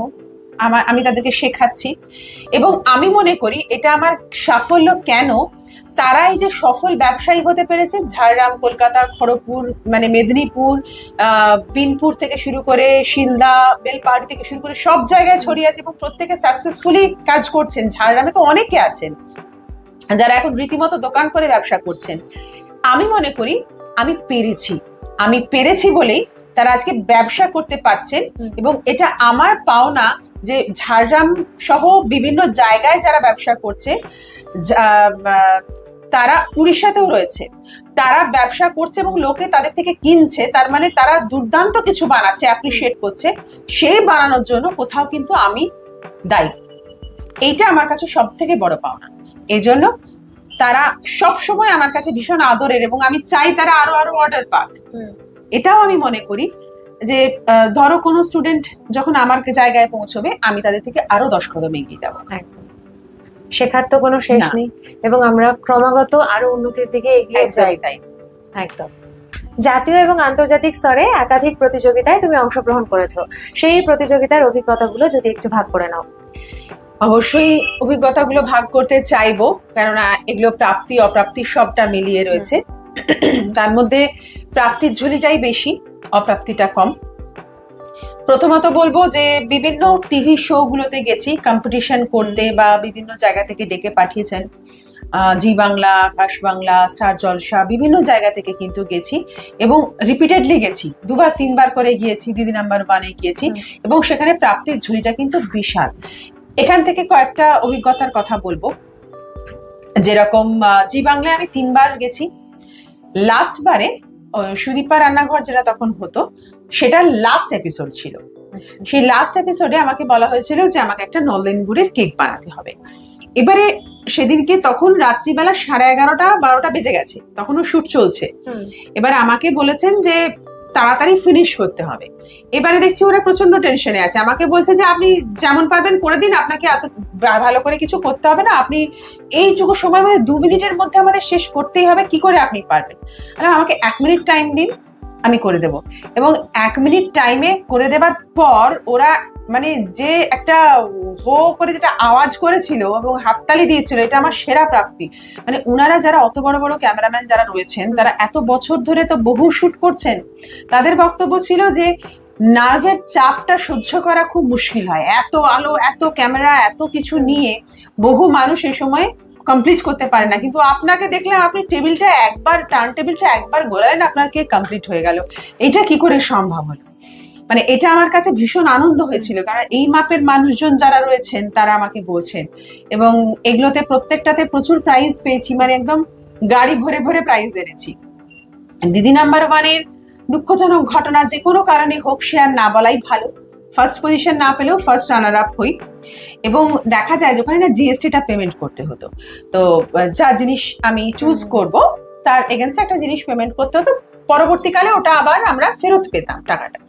তো সেখানে দেখা গেল যে ফার্স্ট যিনি হয়েছেন তার থেকে অনেক গুণ বেশি টাকা আমি দিয়ে এলাম, এবং একটা ছোট হাতি করে আমার জিনিস এসেছিল বাড়িতে, সোফা সেট থেকে শুরু করে ফ্রিজ থেকে শুরু করে সব এসেছিল ছোট হাতি করে। প্রায় 2 বছরের গ্রসারি আমি পেয়েছিলাম। মানে এগুলো হচ্ছে প্রাপ্তি। এটা গেল এক রকমের প্রাপ্তি। তুমি যেটা বললে যে ন্যাশনাল ইন্টারন্যাশনাল যেসব কম্পিটিশন গুলো গেছি, কেকের কম্পিটিশন, সেগুলো প্রচন্ড চ্যালেঞ্জিং, এবং সেখানে শয়ে কেক আসে, তার মধ্যে কম্পিট করতে হয়, এবং সেখানে ওয়ার্ল্ড ফেমাস যারা শেফ রয়েছেন, যারা কেক আর্টিস্ট রয়েছেন, কেক স্কাল্পচারার যারা রয়েছেন, যারা ফ্লাওয়ার আর্টিস্ট রয়েছেন, সেই সমস্ত আর্টিস্টরা আসেন, যারা আমার গুরু, যাদের কাছে শিখেছি, বা যারা আমার নমস্য, মানে যাদেরকে দেখাটা, যারা আমরা বেকিং ওয়ার্ল্ডে আছি তাদের কাছে স্বপ্ন, সেই রকম মানুষরা জাজমেন্ট করেন। এবং আমি পরপরই গোল্ড, সিলভার, ব্রোঞ্জ পাই। এবং এখানের কেকের ক্ষেত্রে কিন্তু এরকমটা নয় যে আমি একটা কেক বানিয়ে নিয়ে চলে গেলাম, রেখে দিলাম, কম্পিটিশনের মতো প্রাইজ হয়ে গেল। প্রচুর ক্রাইটেরিয়া থাকে, প্রচুর। সেখানে ইঞ্চি মেপে মেপে ক্রাইটেরিয়া বলা থাকে, কি কি করা যাবে আর কি কি করা যাবে না, এবং সেখানে খোঁজা হয় যেগুলো যাবে না সেগুলো কটা করা হয়েছে প্রথমেই বাদের খাতায়। তারপরে তো আসছে আমার স্কিল, আমার কতটা আমি লেবার দিয়েছি, কত ভ্যারাইটি আমি একটা কেকের মধ্যে দিতে পেরেছি, সমস্ত কিছু। যেরকম একটা উদাহরণ দেবো যেটাতে আমি গোল্ড পেয়েছি, সেটা হচ্ছে যে painting cake, hand painting cake. Hand painting কেকের মধ্যে তোমার দেখে মনে হবে যেন একদম যেন ক্যানভাসের ওপর ছবি আঁকা, কিন্তু মিডিয়ামটা পুরোটাই এডিবল, এবং তার উপরে আমরা ছবিটা আঁকি পুরো ফ্রি হ্যান্ড, কেননা সেখানে পেন্সিল ইউজ করা যায় না, সেখানে পেন ইউজ করা যায় না, সেখানে রাবার ইউজ করা যায় না, শুধুমাত্র তুলির দ্বারা ওই কালির আঁচড়ে, মানে এডিবল কালি, এডিবল কালারের আঁচড়ে আমাদের সম্পূর্ণ ছবিটা একদম নিখুঁত থেকে নিখুঁততর করে ফুটিয়ে তুলতে, এবং তার সাথে বিভিন্ন মিডিয়াম রয়েছে। স্কাল্পচার, স্ট্রাকচার কেকে আমি পেয়েছি গোল্ড, পেয়েছি ওয়েডিং কেকে সিলভার পেয়েছি। এরকম ভাবে প্রত্যেকটা কেকে যে প্রাপ্তি, এগুলো তো ধরো পরের ব্যাপার, কিন্তু এগুলো এই ইন্টারন্যাশনাল, ন্যাশনাল এই কম্পিটিশন গুলো করতে গিয়ে যেটা শিখেছি সেটা হচ্ছে ধৈর্য, অধ্যাবসায় এবং নার্ভের লড়াই, নিজের সঙ্গে নিজের লড়াই, ওই রুদ্ধশ্বাস যে লড়াই, এইটা করতে গিয়ে কিন্তু জীবনের অভিজ্ঞতা প্রচুর সঞ্চয় করেছি এবং অনেক সমৃদ্ধ হয়েছি। এবং সব থেকে বড় ব্যাপার বলতে পারি, কাজ আরো উন্নত থেকে উন্নততর হয়েছে, উন্নততম হয়েছে। এখন আর 7 ঘন্টা বসে একটা কেক করতে গেলে আমার মনে হয় বাবারে আমি কতটা খেটে ফেললাম, কেন 1 মাস ধরে রাতের পর রাত জেগে আমরা এইসব কেক রেডি করেছি। এবং তারপর যখন অত বড় স্টেজে আমরা গোল্ড, সিলভার, ব্রোঞ্জ যে যা পেয়েছি, সেটা কিন্তু একটা বিশাল প্রাপ্তি, বিশাল প্রাপ্তি, আমার জীবনের মাইলস্টোন এগুলো। সাথীস কিচেনে বেশ কিছু স্পেশাল আইটেম রয়েছে, যেরকম আজকে আড্ডার শুরুতেই তুমি বললে যে রাখিতে থাকছে চকলেট রাখি, সেরকম ধরো এখানে বেকড রসগোল্লা রয়েছে বা এখানকার চকলেট ফুচকা। তো এই মেনুর ব্যাপারে একটু বলো যে আর কি কি স্পেশাল আইটেম রয়েছে এখানে। সাথীস কিচেনের সবকিছুই ভীষণ স্পেশাল, কারণ সাথীস কিচেনের প্রত্যেকটা আইটেমে সাথী লেখার, অর্থাৎ আমার এবং আমার মেয়েদের নিজের ভালোবাসা, পরিশ্রম এবং আবেগ রয়েছে, যেটা সাথীস কিচেনের প্রত্যেকটা খাবারকে, সাধারণ খাবারকেও অন্য একটা মাত্রা দেয়। যেমন প্রত্যেকটা অকেশনে সাথীস কিচেনে কিন্তু স্পেশাল কেক তৈরি হয়। এখন বেন্টো কেকের প্রচন্ড চল হয়েছে। এই বেন্টো কেক 150 টাকা থেকে শুরু করে বিভিন্ন রেঞ্জের বেন্টো কেক তৈরি হয়। যেরকম সামনে রাখি আসছে, রাখি থিমে বেন্টো কেক থাকবে, জন্মাষ্টমীতে কেক থাকবে, father's day, mother's day, Valentine's day, যা যা ডে আছে স্পেশাল স্পেশাল ডেতে স্পেশাল স্পেশাল থিম কেক কিন্তু আমাদের থাকে। এবারে কেক ছাড়া, কেক তো আমার কেক বুটিক স্পেশাল তো নিশ্চয়ই, এবারে কেক ছাড়া যেটা থাকে সেটা হচ্ছে ফিউশন মিষ্টি। প্রত্যেকটা অকেশনে, রাখি বলো, ভাইফোঁটা বলো, জন্মাষ্টমী বলো, যে কোনো অকেশন বলো, দুর্গাপুজো হোক, বিজয়া হোক, যে কোনো অকেশনে সাথীস কিচেনের স্পেশাল তুমি একটা বলেইছো বেকড রসগোল্লা, আরো থাকে সাথীস কিচেনের মালপোয়া। যে মালপোয়ার স্পেশালিটি হচ্ছে মুখে দিলেই কিন্তু মালপোয়া মিলিয়ে যায়। আর বেকড রসগোল্লার মতো বেকড গোলাপ জামুন, বেকড তালের বড়া, বেকড পাটিসাপটা সমস্তটা থাকে। যেরকম আরেকটা স্পেশাল মিষ্টি যেটা থাকে সেটা হচ্ছে আইসক্রিম সন্দেশ। আমরা সাধারণত আইসক্রিম সন্দেশ যেরকম জানি এটা ঠিক সেরকম নয়, ফিউশন মিষ্টি। প্রাচ্য পাশ্চাত্যের মেলবন্ধনে ছানা এবং ক্রিম, মানে প্রাচ্য পাশ্চাত্যকে আমি সবসময় মেলাবার চেষ্টা করেছি আমার প্রত্যেকটা খাবারে। আইসক্রিম সন্দেশ এরকম একটা। আরো একটা বলতে পারি, সেটা হচ্ছে রাজনন্দিনী। রাজনন্দিনী মূলত চন্দননগরের মিষ্টি হলেও আমি রাজনন্দিনীকে একটু আমার মতো করে নিয়েছি। যেমন রাজনন্দিনী শব্দের মধ্যেই রয়েছে রাজার কন্যা, রাজকন্যা, তো তার নিচটা থাকে ফিরনি, ওপরে থাকে ক্ষীরে সেদ্ধ রসগোল্লা, মানে রাজার কন্যা একদম ক্ষীরের সাগরে শুয়ে রয়েছে। এবং দুটো লেয়ারের মিষ্টিটা খেতে কিন্তু অনবদ্য। এবং এটা বলতে চাইবো, যদি একবারও খাওনি, না টেস্ট করলে কিন্তু খুব একদম পস্তাবে। এছাড়া এখন প্রচুর নতুন নতুন আইটেম ইনক্লুড হয়েছে, যেরকম একদম অথেন্টিক কোল্ড কফি, বিভিন্ন মিল্ক শেক, যেগুলো কিন্তু সাথীস কিচেন সবসময় প্রতিশ্রুতিবদ্ধ কোয়ালিটির জন্য। আমি টাকার জন্য কখনো কোয়ালিটিকে কম্প্রোমাইজ করি না। তাতে আমার লাভ যদি না হয় আমার তাতে কোনো দুঃখ নেই, কিন্তু আমি মানুষের কাছে যেটা পৌঁছচ্ছি সেটা যেন আমার বেস্ট থাকে। অনেক মানুষের খারাপ লাগতেই পারে, সবার তো সবকিছু ভালো লাগে না, কিন্তু আমি আমার বেস্টটা সবসময় দেওয়ার চেষ্টা করি। চা কফির বিভিন্ন ভ্যারাইটি রয়েছে, এছাড়া রয়েছে বিভিন্ন শেক, তো বললাম, লস্যি, একদম স্পেশাল বিভিন্ন ফ্লেভারের লস্যি, যার মধ্যে কিন্তু ফ্রুট কম্পোট মিক্স করা হচ্ছে। এবং রয়েছে স্পেশাল দই বড়া। সাথীস কিচেনের দই বড়া এটা আমার মায়ের রেসিপি, এবং মুখে দিলেই মিলিয়ে যায় এই দই বড়া। এই দই বড়া কিন্তু ভীষণ ভাবে স্পেশাল, কেননা দই বড়ার যে চাটনি বা যে দইটা আমরা প্রিপেয়ার করি সেটা কিন্তু পুরোটাই বড়া থেকে শুরু করে সবটাই নিজের হাতে প্রিপেয়ার করি। চকলেট ফুচকা, দই ফুচকা, পাপড়ি চাটের পাপড়ি পর্যন্ত আমরা নিজেরা ভাজি এবং সেটাকে আমরা সার্ভ করি বিভিন্ন রকমের স্টাইলে। এছাড়া পিৎজা বার্গার তো রয়েছে, বিভিন্ন স্যান্ডউইচ রয়েছে। আরেকটা কথা বলবো, এই পিৎজা বার্গারের ক্ষেত্রে যেটা হচ্ছে, আমাদের পিৎজা বার্গারের যে ব্রেডটা ইউজ হয় সেটা কিন্তু সাথীস কিচেনের নিজস্ব প্রোডাকশন। আমরা কোনো কেনা ব্রেড ইউজ করি না। আমাদের যে ব্রেডটা তৈরি হয় তাতে কোনো প্রিজারভেটিভ ইউজ হয় না। তার জন্য আমরা সেই জিনিসগুলোকে কিন্তু 2 দিন বা 3 দিনের বেশি রাখতে পারি না, আমরা কিন্তু সেইভাবেই তৈরি করি। ব্রেড সাথীস কিচেনের একটা স্পেশালিটি। এই বিভিন্ন স্পেশাল খাবারের সাথে বর্তমান সময়ের চাহিদা অনুযায়ী যেটা রয়েছে সেটা হচ্ছে বিভিন্ন ডায়েট ফুড, যেরকম ডায়েট কুকিজ নানা রকম রয়েছে। এবং কুকিজের একটা বিশাল সম্ভার রয়েছে সাথীস কিচেনের। ওটস রেজিন কুকিজ, যেটা একটা খেলে অন্তত তোমার 1.5-2 ঘন্টা ক্রেভিংস হবে না। যারা ডায়েট করে, যারা জিম করে, যোগাসন করে, বিভিন্ন রকমের এক্সারসাইজ বা খেলাধুলোর সাথে যারা যুক্ত, বহুদিন ধরে ডায়েট করতে করতে ক্রেভিংস হয়, তো সেই সময়ে কিন্তু আমরা এই কুকিজ গুলোকে খেতে পারি, নিতে পারি। আরো একটা হচ্ছে ব্রাউন ব্রেড। ব্রাউন ব্রেড কিন্তু যেগুলো পাওয়া যায় সেগুলো কিন্তু রিয়েল ব্রাউন ব্রেড নয়। আমরা যেটা বানাই সেটা মাল্টিগ্রেন আটা দিয়ে তৈরি হয় ব্রাউন ব্রেড। আবার মাল্টিগ্রেন আটার মধ্যেও কিন্তু গ্লুটেন থাকে। যেটাতে ওটস ইউজ হয়, ওটসেও কিন্তু গ্লুটেন থাকে, কম মাত্রায় থাকে কিন্তু থাকে। এবারে আমি যেটা স্পেশাল আরো এনেছি সেটা হচ্ছে, অনেকের গ্লুটেনে অ্যালার্জি আছে, এরকম আমার বহু কাস্টমার রয়েছে যারা পুরো গ্লুটেন ফ্রি নেয়। সেই গ্লুটেন ফ্রি ব্রেডও কিন্তু আমরা বানাই, যেটা রাগি, জোয়ার, বাজরা, কুট্টু আটা, এইগুলোর মধ্যে কিন্তু গ্লুটেন থাকে না, 0। এগুলো দিয়ে কিন্তু ব্রেড বানানো হয়। এই ব্রাউন ব্রেড সম্পর্কে একটা কথা বলবো, নর্মাল ব্রেড আর ব্রাউন ব্রেডের মধ্যে কিন্তু ডিফারেন্সটা জানতে হবে, এটা কিন্তু গুলিয়ে ফেললে হবে না। অনেকে নর্মাল ব্রেড এর সঙ্গে ব্রাউন ব্রেডকে গুলিয়ে ফেলে ভাবেন যে ব্রাউন ব্রেড কেন একটু ভারী। নর্মাল ব্রেড যেরকম, যেহেতু ময়দার তৈরি, যেহেতু গ্লুটেন আছে, সেহেতু খুব হালকা হয়, ফাঁপা হয়। ব্রাউন ব্রেড কিন্তু ডেন্স এবং ভারী, সেটা গ্লুটেন ফ্রিটাও তাই, যেটা মাল্টিগ্রেন আটা দিয়ে তৈরি হয় সেটাও তাই। ডিফারেন্সটা সব থেকে বড় এখানে, যে যাদের বুক জ্বালা, অম্বল, গ্যাস, নানা ধরনের সমস্যা রয়েছে ব্রেড খেলে, ব্রাউন ব্রেডে ট্রান্সফার করলে কিন্তু তাদের সেই সমস্যাগুলো থাকে না। বাজার চলতে ব্রাউন ব্রেড কিন্তু ক্যারামেলাইজড, তুমি এটা পরীক্ষা করতে পারো। 1 বাটি জলের মধ্যে কেনা ব্রাউন ব্রেড, বাজারে চলতি কেনা ব্রাউন ব্রেড ডুবিয়ে দাও, কিছুক্ষণ বাদে দেখবে ক্যারামেলাইজ চিনি বেরিয়ে গেছে, ব্রেডটা সাদা হয়ে গেছে। আমাদের ব্রেড তুমি ডুবিয়ে রাখো, সেটা তুমি 2 দিন ধরে ডুবিয়ে রাখলে ওই কাদার মতন ব্রাউন রঙেরই মানে আটার মাখাটাই কিন্তু পড়ে থাকবে। তো এইটা আমি বলতে চাইবো যে যখন এতটাই সচেতন হচ্ছেন সবাই, তখন একটু বেশি দাম দিয়ে একটু ভালো জিনিস খান। সেটা হচ্ছে ব্রাউন ব্রেডের অভ্যেসটা গড়ে তুলুন, বাচ্চাদের, বয়স্কদের, সবার। এরপরে যেটা বলবো সেটা হচ্ছে বিভিন্ন ধরনের পেস্ট্রি, যেটা এক্সোটিক পেস্ট্রি, প্রচুর 5টা 6টা করে লেয়ার থাকে এবং প্রত্যেকটা অনবদ্য স্বাদ, সাথীস কিচেনের স্পেশালিটি যেহেতু।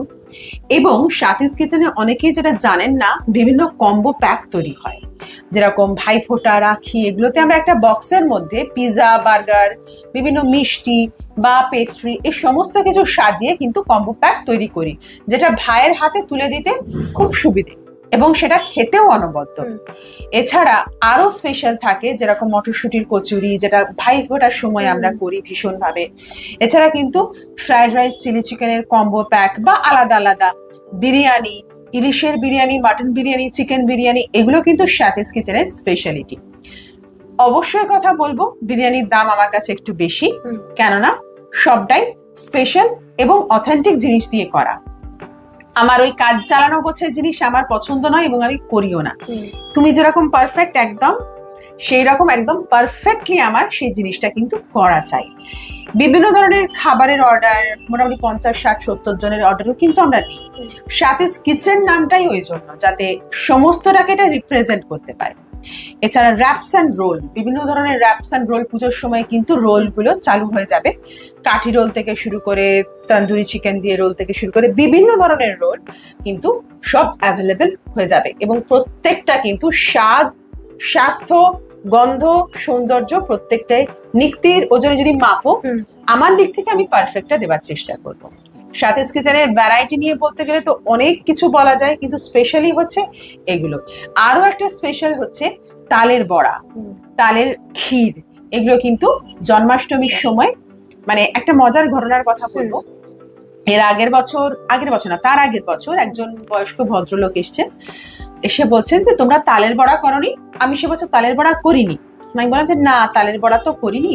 প্রচন্ড রেগে গেলেন ভদ্রলোক, বলেন আরে তোমরা যদি তালের বড়া না করো তাহলে আমার বউ তো মাথা খারাপ করে দেবে, তালের বড়া আমি কোথায় পাবো? তখন আমি বলছিলাম কেন, আপনার মিসেসকে বলবেন বাড়ি নিতে। বলবে না না, অত পরিশ্রম করে করা যাবে না, তোমরা করো, এত সুন্দর তালের বড়া থাকতে আবার বাড়িতে আবার তাল কেনরে, তাল মারোরে, এত ঝামেলা কে করবে? এইরকম ডিমান্ডের জায়গায় কিন্তু সাথীস কিচেন সব সময় আছে। সাথীস কিচেন যেরকম তোমার সন্তান, সেরকম বাড়িতে তোমার আরো 2 সন্তান রয়েছে। একজন হচ্ছে মাফিন এবং আরেকজন তোমার আত্মজা আদর। তো তুমি মা হিসেবে একটা ভূমিকা পালন করছো, আবার কেক সাম্রাজ্ঞী হিসেবে সবার হাতে কেক তুলে দেওয়া। এই দুটো দায়িত্ব কিভাবে সামলে চলো? এই দুটো দায়িত্বকে ব্যালেন্স করা তো খুব কঠিন, কিন্তু ব্যালেন্স তো করতেই হবে, জীবনের দাবি। মাফিন, সাথীস কিচেন যেরকম আমার প্রথম সন্তান, মাফিন আমার দ্বিতীয় সন্তান, আমার পুত্র, এবং আদর আমার কন্যা, যাকে আমি রিসেন্ট আমার জীবনে পেয়েছি। এদেরকে নিয়ে কিন্তু সময়টা ভীষণ ভালো কাটে। প্রথমে একটু বলতেই চাইবো যে প্রথম যখন আদর আমাদের কাছে এলো, তখন ভেবেছিলাম যে মাফিন কিভাবে রিয়াক্ট করবে, কেননা গত 2 বছর ধরে মাফিন আমাদের জীবনে সবটা জুড়ে, মানে ওকে ছাড়া আমরা ভাবতে পারি না, আমরা ওর বাবা মা, ও আমাদের সন্তান, এর বাইরে আমাদের কাছে ওর আর কোনো কিছু পরিচয় নেই। তো আমাদেরকে সন্তান সুখ যে দিয়েছে মাফিন, সে কিভাবে রিয়াক্ট করবে। কিন্তু আদর আসার পর দেখলাম যে দুঃখ পেয়েছে, মন খারাপ হয়েছে, এমনকি অসুস্থ হয়ে গেল। কিন্তু আস্তে আস্তে ওকে আরো বেশি করে কেয়ার করাতে, মানে বনু ওকে আদর করবে, আদর তুমি দাদাকে আদর করো, এবং দাদা বলতে আদর কিন্তু মাফিন দাদাকেই বোঝে। বড় একটা ছবি আছে সেখানে, মা, বাবা, মাফিন আছে। ওকে যদি বলা হয় দাদা কই, দাদা, ও সুন্দর হাতটা তুলে দেখায় দাদা কোথায়। আর দাদাকে আদর করো, মানে সমস্তটাই ওর সাথে। প্রথম আমাদের কাজ হয়েছিল আমাদের সাথে বন্ডিং না, মাফিনের সাথে আদরের বন্ডিং তৈরি করা, যেটা সাকসেসফুল হই। এখন মানে এ ওকে চোখে হারায়, ও ওকে চোখে হারায়, মানে আদর খেতে গেলে মাফিনকে খাইয়ে দেয়, মাফিন খাচ্ছে সেখান থেকে আদর বায়না করে রুটি নিয়ে আসবে, এরকম একটা ব্যাপার আর কি। আমার শিখিয়ে দেওয়া হয়েছে সেহেতু আদর কিন্তু সুন্দর গিয়ে আদর করে। আবার খেলনা নিয়ে দুজনের মধ্যে মারপিটও চলে, কাজে বাড়িতে একটা তুলকালাম পরিস্থিতি। দুজনেই ছোট, আদর আরো বেশি ছোট, তার আরো বেশি কেয়ারের প্রয়োজন। তো চেষ্টা করছি এখন সকালের দিকটা আদরকে যতটা পারি সময় দিয়ে ক্লাসের সময়টা চলে আসি, তারপরে বাড়ি গিয়ে আদরকে সম্পূর্ণ সময়টা দেয়া, মাফিনকে সময়টা দেয়া, এবং বিকেল বেলাটা প্রথম সন্তানকে তো ভুললে চলবে না, সে তো আমার অস্তিত্ব, সাথীস কিচেন আমার অস্তিত্বের সাথে মিশে আছে, মেরুদণ্ড, কাজেই তাকে একটুও নষ্ট হতে দেওয়া যাবে না। সেই কারণে বিকেলটা আবার সাথীস কিচেনকে আগলানো, আবার সময় মতো ঠিক সময় মতো গিয়ে দুজনের তত্ত্বাবধান করা, খাওয়ানো। যদিও বাড়িতে মা, মণিমা, মাসি এরা সম্পূর্ণ দায়িত্বটা নিয়েছেন, কিন্তু তারপরেও মায়ের তো একটা দায়িত্ব বা ভূমিকা থাকে যেটা দাবি করবে সন্তানরা সারাদিনের পরে। রাত্রেবেলায় গিয়ে ওদের খাওয়ানো বা ওদের আদরের জন্য হোমমেড সেরেলাক তৈরি করা, বিভিন্ন ধরনের খাবার তৈরি করে করে আদরকে খাওয়ানো। ও খেতে ভালোবাসে, খাদ্য রসিক আমার মেয়ে, নাহলে সাথীস কিচেনের ভবিষ্যৎ মালকিন কি করে হবে? তো ওর জন্য ও কি কি খেতে ভালোবাসবে সেই রকম খাবার, আবার নিজে নানা রকম জানি বলে টেনশন বেশি হয় যে কে জানে কোনটা ভালো হবে মন্দ হবে, মানে তার সমস্তটা করার চেষ্টা করি। তবে একটা কথা বলবো, জার্নিটা ভীষণ আনন্দের। যতই ব্যবসার টেনশন থাকুক না কেন, ওঠাপড়া থাকুক না কেন, দায়ের থাকুক না কেন, দায়বদ্ধতা থাকুক, কিন্তু সারাদিনের পর এই যে মেলবন্ধন, এটা কিন্তু একটা রাত্রেবেলায় যে তৃপ্তি নিয়ে ঘুমোতে যাই, এটা কিন্তু অনবদ্য। এর আগে আর কোনো ফিলিংস বোধহয় নেই। এটা একদম মানে সর্বোপরি সবার উপরে। কাজেই আদর, মাফিন, সাথীস কিচেন নিয়ে আমার খুব ভালো চলছে। ভরা সংসার। তুমি শিল্পরসিক মানুষ এবং শিল্পের কোনো সীমা হয় না এবং শেখারও কোনো শেষ নেই। তো যেরকম কেক বেকিং তোমার তো অবশ্যই নেশা, তো তার পাশাপাশি আর কি করতে ভালো লাগে বা নিজের সেই সমস্ত ভালো লাগা নিয়ে কিছু করার ইচ্ছে রয়েছে? হ্যাঁ, একদমই রয়েছে এবং সেটা করেও ফেলেছি। এই যে আমার নেলস গুলো দেখছো, এখন তো খুব স্টাইলে ট্রেন্ডি নেল এক্সটেনশন, এবং বহু বছর ধরে নেল এক্সটেনশন মানে শেখার আমার ভীষণ ইচ্ছে ছিল, এবং অবশেষে এবছর নেল এক্সটেনশনটা শিখে ফেলেছি। এবং শুধু শিখে থেমে থাকিনি, প্রফেশনালি কাজও শুরু করে দিয়েছি, ভালোই ক্লায়েন্ট হচ্ছে। তো এটা বলতে পারি যে বিভিন্ন জায়গায় বিভিন্ন রকম রেট, বিভিন্ন রকম স্টাইল থাকে। তো মোটামুটি আমি সবার বাজেট ফ্রেন্ডলি করে এই নেল এক্সটেনশনটাকে রেখেছি। এবং কি বলতো, এই যে সাথীস কিচেন যেরকম ওই যে বললাম কোয়ালিটিতে বিশ্বাসী, সেরকম নেল আর্টের ক্ষেত্রেও কিন্তু আমি ভীষণভাবে কোয়ালিটিটা মেনটেন করি। সেক্ষেত্রে আমার কাজটা নতুন, একদমই নতুন, আপাতত শুরু করেছি এবং বহু মানুষের কাছে করছি, সারাও কিন্তু খুব ভালো পাচ্ছি। আর এটা যেহেতু আর্টেরই একটা ফর্ম, মানে কেকটা যেরকম জায়গাটা একটু বড়, নেল আর্ট মানে নেলটা ধরো আরো ছোট, সেই ছোট জায়গার মধ্যে কাজ করতে গিয়ে আমার যেটা হচ্ছে সেটা হচ্ছে তুলি টানার যে দক্ষতা, সেটা কিন্তু আরো বৃদ্ধি পাচ্ছে। মানে দুটোর সাথে আমি তো পুরো মোটামুটি মার্জ করেই ফেলি।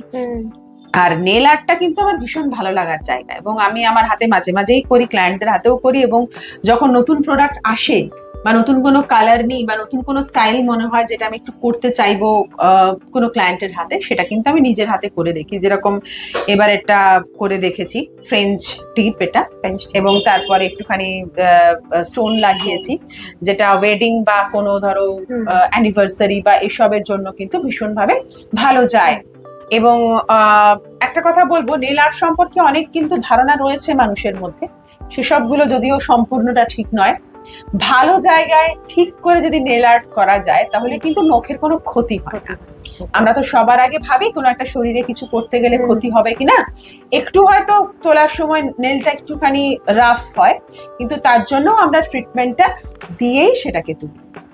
আর এটা যেরকম নেল আর্ট যেরকম একটা শখ, ঘ্যাট ঘ্যাট আওয়াজটা চলে আসবে, এবার বলো।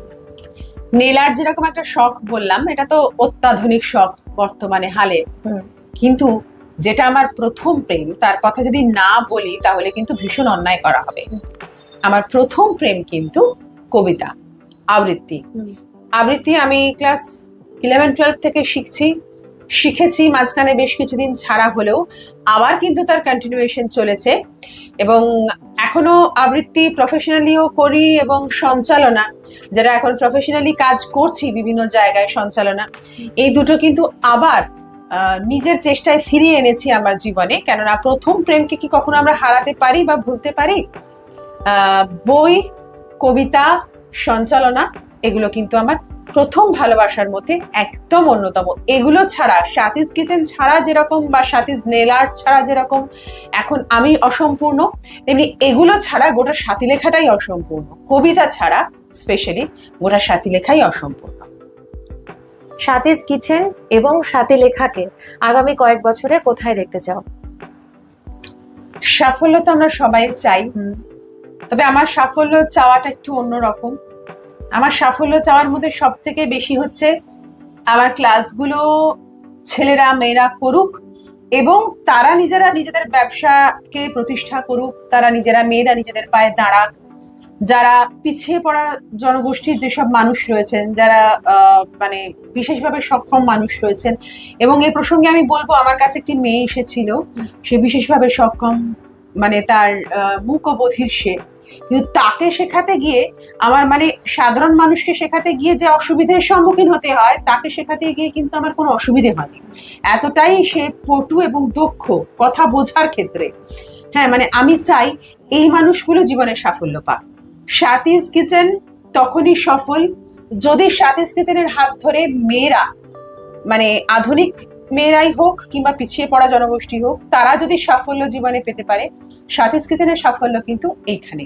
আমি সাথীস কিচেনকে এই সাফল্যের চূড়ান্ত পর্বে দেখতে চাই, যেখানে সাথীস কিচেনের হাত ধরে বহু বহু মানুষ, শুধু ঝাড়গ্রাম কলকাতা নয়, আরো পশ্চিমবঙ্গ কেন ভারতবর্ষের বহু জায়গায় বহু মানুষ যেন নিজেরা স্বনির্ভর হতে পারে এবং আমি তাদের সফলভাবে শেখাতে পারি।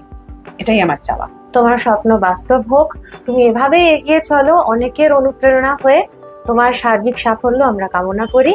তুমি ভালো থেকো, আর অসংখ্য ধন্যবাদ আজকে আমাদের আড্ডায় এত কিছু আমাদের সাথে ভাগ করে নেওয়ার জন্য।